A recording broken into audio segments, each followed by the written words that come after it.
स्वागत है आपका फिर से एक मज़ेदार फ्रेश वीडियो में। ये वीडियो बड़े ही धमाकेदार होने वाली है, इसलिए इस वीडियो को एंड तक जरूर देखिएगा।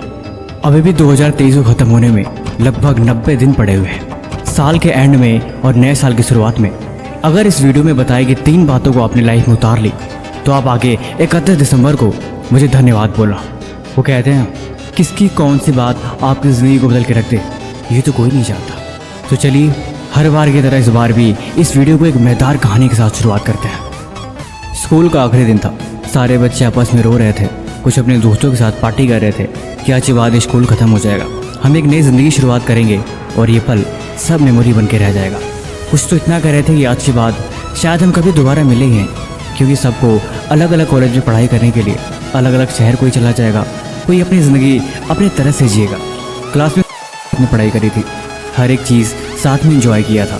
क्लास के एक लेक्चर को, एक एक दिन को उन्हें साथ में जिया था, इसीलिए उस पल को बड़े खुशनुमा अंदाज से जीना चाहते थे। क्लास के आखिरी दिन में टीचर आए और बोले, बच्चों आखिर वो दिन आ गया। बचपन से तुम सब सुनते आए होगे कि एक दिन तुम्हें बड़ा होना है, तुम बड़े हो जाओगे, तुम्हारे ऊपर जिम्मेदारी आएंगी। मुझे ऐसा लगता है कि आज वो दिन आ गया है। आज इस स्कूल से तुम्हारा आखिरी दिन है। आज ये स्कूल, ये क्लास, ये वक्त, ये घड़ी, हर चीज़ आखिरी है, क्योंकि आज के बाद तुम इस पल को कभी नहीं जी सकते। इसीलिए मैं तुम सबसे एक सवाल पूछना चाहता हूँ। क्लास के सारे बच्चे बहुत नर्वस थे, लेकिन टीचर ने पूछा कि मेरे हाथ में 500 का नोट है। मैं आप सबसे पूछना चाहता हूँ कि अगर ये 500 रुपये मैं आप सब में से किसी एक को दे दूँ तो आप इस पैसों को क्या खर्च करोगे? सामने से एक लड़के ने हाथ ऊपर किया और बताया कि मैं इन पैसों से अपने नए कॉलेज के लिए कापी, किताबें और पेन पेंसिल खरीदूंगी। लगभग हर एक क्लास के बच्चे से टीचर ने ही सवाल किया। सब ने अपनी अपनी इच्छाएं बताईं। किसी ने कुछ बोला, किसी ने कुछ बोला, किसी ने खिलौने बोला, तो हर किसी ने अपना अपना जवाब अपने अपने हिसाब से दिया। आखिरकार क्लास के आखिरी बेंच पे एक लड़का बैठा था जो बहुत ही मायूस था। टीचर ने आखिर में उससे पूछा कि हाँ भाई, तुमने जवाब नहीं दिया, तुम बताओ कि अगर ये तुम्हें मैं 500 रुपये दूँ तो तुम इन पैसों से क्या खरीदोगे? उसने बोला कि सर, दरअसल अगर ये पैसे मुझे मिल जाए तो मैं अपने माँ के लिए चश्मा खरीदूँगा। टीचर थोड़ा सहम गए, लेकिन बोले, मैं तुम्हें अपने लिए पूछ रहा हूँ। माँ के लिए चश्मा तो तुम्हारे पिताजी भी खरीद सकते हैं, कोई भी चश्मा खरीद सकता है। इसीलिए तुम मुझे सिर्फ इतना जवाब दो कि इन पैसों का तुम अपने लिए क्या खरीदोगे? उस लड़के ने फिर से वही जवाब दिया कि सर, अगर कुछ भी हो जाए लेकिन मैं इन पैसों से माँ का चश्मा ही खरीदूँगा। टीचर ने पूछा, आखिर क्यों? उसने जवाब दिया कि दरअसल मेरे पिताजी नहीं है, हम और हमारी माँ दोनों अकेले रहते हैं, इसीलिए उनका कोई नहीं है और मुझे हर हाल में चश्मा खरीदने के अलावा कोई और ऑप्शन नहीं है, क्योंकि उनकी आंखें बड़ी कमज़ोर हैं, जिसकी वजह से ना तो मुझे पढ़ा पाती है और ना ही उसे से खाना बना पाती है, और उसके पास पैसे भी नहीं है, इसीलिए उसका चश्मा खरीदना बहुत ज़रूरी है। मैं कोशिश करता हूँ कि मैं दिन रात मेहनत करके थोड़े पैसे इकट्ठा करके उसकी आँख बनवा सकूँ। इतना सुनते ही टीचर की आंखों में आंसू आ गए। उसने उस लड़की को अपने पास बुलाया और बोला, ठीक है, तुम ये 500 रुपये का नोट लेके जाओ, लेकिन ये तुम्हें ऐसे गिफ्ट में नहीं दे रहा हूँ, ये पैसे तुम्हारे मेरे ऊपर उधार है। तुम इन पैसों को तब मुझे लौटाना जब तुम कामयाब बन जाना। जब तुम्हारे पास इससे ज़्यादा पैसे हों तब तुम ये मुझे पैसे ज़रूर लौटा के देना, लेकिन मैं तुम्हें दे रहा हूँ, तुम मुझसे वादा करो कि तुम मुझे कामयाब होकर दिखाओगे और तुम अपनी हर एक ख्वाहिश पूरी करके दिखाओगे। धीरे धीरे वक्त गुजरता गया, 5-10 साल बीत गए। आखिरकार वो मास्टर जी बहुत बूढ़े हो चले थे। अब उनकी आंखों से खुद उन्हें दिखाई नहीं देता था, लेकिन फिर भी वो उसी स्कूल में पढ़ाते थे। एक समय वो अपनी क्लास में पढ़ा रहे थे, तब तो स्कूल के बाहर 3-4 गाड़ियाँ जिनके ऊपर लाल बत्ती लगी थी जोर शोर के साथ स्कूल के अंदर प्रवेश की। सारे बच्चे डर गए कि शायद कोई अधिकारी जांच पड़ताल के लिए स्कूल में आया। तब तक वो गाड़ी रुकी और उस गाड़ी से एक इंसान उतरा। उसने मास्टर जी की क्लास के बारे में पूछा और मास्टर जी के पास जाके उनके पैर को छुआ। मास्टर जी ने उसे पहचाना नहीं और वो बोले, साहब आप कौन हैं और आप मेरे पैर क्यों छू रहे हैं? उसने जवाब दिया कि आप मुझे साहब मत कहिए, मैं तो आपका कर्जदार हूँ और मैं अपने कर्ज को अदा करने ही आज आपके पास आया।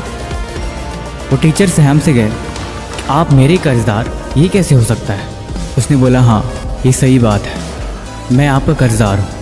आज के 12 साल पहले आपने मुझे 500 रुपये उधार दिया था और मैंने आपसे वादा किया था कि मैं ये पैसे आपको कामयाब होने के बाद ही लौटाऊंगा। तो आज मैं कामयाब हूँ, तो इसीलिए मैं आपके पैसे वापस करने आया हूँ। उस टीचर को सारी बात याद आ गई और उन्हें उस लड़की को गले से लगा लिया और सारी क्लास को इस सफलता की कहानी सुनाई। ये बात सच है, हर इंसान को जीवन में समय के साथ बदलना ही पड़ता है और बदलना ज़रूरी भी है, क्योंकि जो समय के साथ नहीं बदलते दरअसल वो अपनी ज़िंदगी में कभी बदलाव कर ही नहीं सकते। 2023 ख़त्म होने वाला है, 2024 आने वाला है, इसीलिए अभी भी वक्त है, खुद को बदल दो, अभी देर नहीं हुई है। इसकी शुरुआत हमेशा सुबह से करते हैं।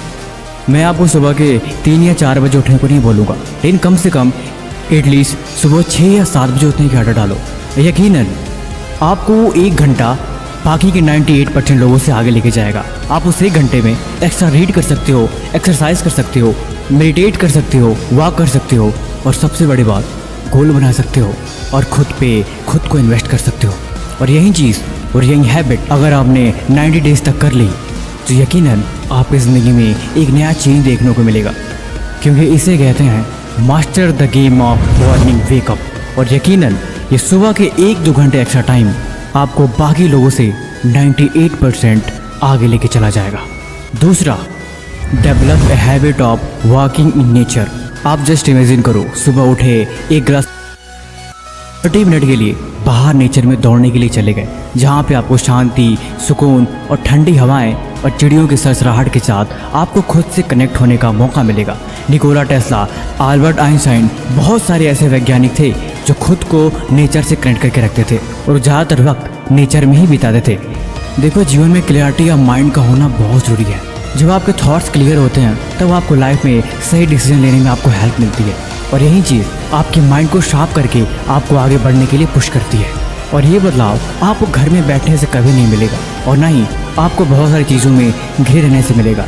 ये चीज़ें तभी मिलेगी जब आप खुद को नेचर से कनेक्ट कर पाओगे और जब आप खुद को रियलिटी से कनेक्ट कर पाओगे, और यही चीज़ आपकी लाइफ बदलने में बहुत बड़ा रोल अदा करेगी। तीसरा और मोस्ट इम्पॉर्टेंट थिंग इज़ जो आपकी लाइफ को पूरी तरह से बदल के रख देगा, और वो भी कुछ महीनों के अंदर ही। आप हो लाइफ में प्रॉब्लम है, परेशानियां हैं, कुछ भी क्लियर नहीं है, या फिर आप परेशान ही खुद क्यों ना हो, ब्रेकअप का दर्द है, लिखो। क्योंकि जब आप लिखते हो तो एक्चुअल में वो आपके इमोशंस होते हैं, वो आपके थॉट्स होते हैं जो आप लाइफ में करना चाहते हो, या फिर वो चीज़ें कहीं ना कहीं आपको परेशान करती हैं। जब आप लिखते हो तो आप अपने सर से तो बोझ हटाते हो, साथ ही साथ आपको क्लियरिटी मिलती है, और वही चीज़ लाइफ के लिए बेस्ट है। कहते हैं सक्सेस का एक फार्मूला है कि कोई भी आपका ड्रीम है, कोई भी आपका एम है जिसको आप पाना चाहते हो या फिर जिसे आप पूरा करना चाहते हो, आप कम से कम डेली उसके बारे में 2 पेज लिखने की कोशिश करो। जब आप लिखने की कोशिश करोगे तो आप स्टार्टिंग में तो कुछ लाइन्स, कुछ वर्ड्स लिख पाओगे, लेकिन जहाँ आधा पेज भरेगा